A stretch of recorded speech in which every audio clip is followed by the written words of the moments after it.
10 of the best scenes. Coffee is part of our daily life. It wakes us up in the morning. We drink it during work or even during business meetings, in coffee shops where we have our laptops and pens, and in the comfort of our homes. We also drink coffee when we are simply relaxing in the afternoon. If you're working or studying at night, you may need an energy boost from coffee in the evening. Coffee is part of our daily life, so it wouldn't be surprising that we frequently see it in movies too. Now, I'm not talking about movies about coffee. I'm talking about movie scenes about coffee, even if the movie is unrelated to coffee. And there are plenty of them, actually. There are so many movies that feature iconic scenes in either a coffee house, around a cup of coffee at a kitchen table, or even just drinking coffee in the car.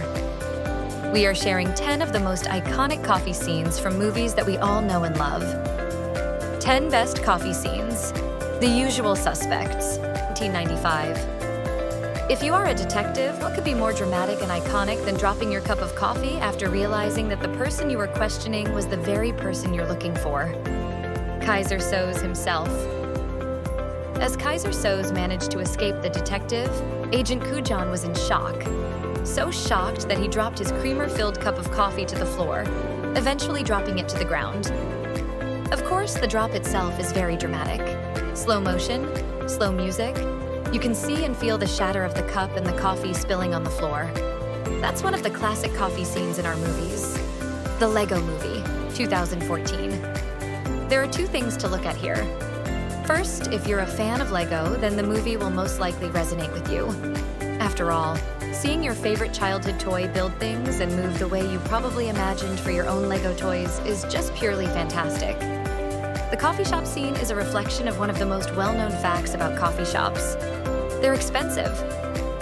Well, in the case of Lego's coffee shop, the coffee is way overpriced. Well, nevertheless, cheerful Emmett cheerfully paid for the coffee. At least he's happy with his coffee. Kicking and Screaming, 2005. To put it into context, Phil, one of the main characters, is obsessed with this health to the point that he does not like coffee, because according to him, coffee is a vasoconstrictor. When Phil wanted to beat his father's team in their league soccer, he asked for advice from Mike Ditka, his father's vengeful neighbor. The first thing Mike did was to make Phil like and drink coffee. The health-obsessed, coffee-avoiding Phil finally succumbed to the power of coffee. He was so hooked that he became a regular at a local coffee shop. But not just that. He is impatient whenever he needs to wait in line, berating customers in front of him for not having the customer card he had for the shop, showing that he's a true regular in the shop. L.A. Story, 1991. Back in the early 1990s, the idea of customized coffee isn't popular yet, but you will see the beginning of this system on L.A. Story. People simply began to order their coffee in detail. I'll have a decaf espresso. I'll have a decaf coffee, etc. Everyone seems to want decafs, but something's odd in one customer's order. I'll have a half-double decaffeinated half-calf with a twist of lemon. The Green Hornet, 2011. The coffee scene in The Green Hornet is interesting for two things. First is the fact that Cato, Britt Reed's father, had a hand-built coffee maker which he used to dispense espresso. But more interestingly in this scene is how Britt can quickly and confidently make a fancy, wavy milk pour. Imagine a barista having that level of talent. Thor, 2011. If you are a fan of Thor, the Avengers of the Marvel Universe, you may like this scene. Unlike others on the list, the scene does not revolve on coffee or its history, culture, etc., but on how Thor likes coffee. He likes coffee so much that he smashed the mug to the ground and demands to have more coffee. If Thor likes coffee and you're a coffee and Thor lover, then you're on the right track. You've Got Mail, 1998. Joe Fox, played by Tom Hanks, has an interesting insight into Starbucks. In this memorable scene, he said to Kathleen Kelly, his love interest, "People who don't know what the hell they're doing or who on earth they are can, for only $2.95, get not just a cup of coffee, but a defining sense of self." Tall, decaf cappuccino.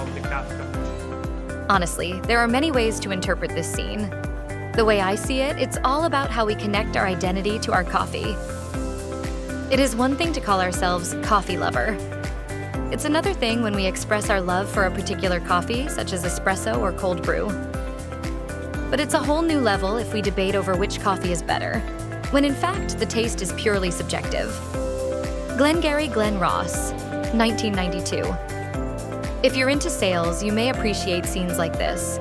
The way Alec Baldwin overpowers the salesman, essentially using persuasion so they listen to him, is just extraordinary. But where's the coffee part? Well, the poor Jack Lemmon, who just want to have a cup of coffee, was berated by Alec Baldwin for not paying attention to what he has to say. But even in that scene, Alec Baldwin systematically uses his persuasion knowledge to eventually stop Jack Lemmon from getting his coffee and making him sit down and pay attention to him. Men in Black, 1997.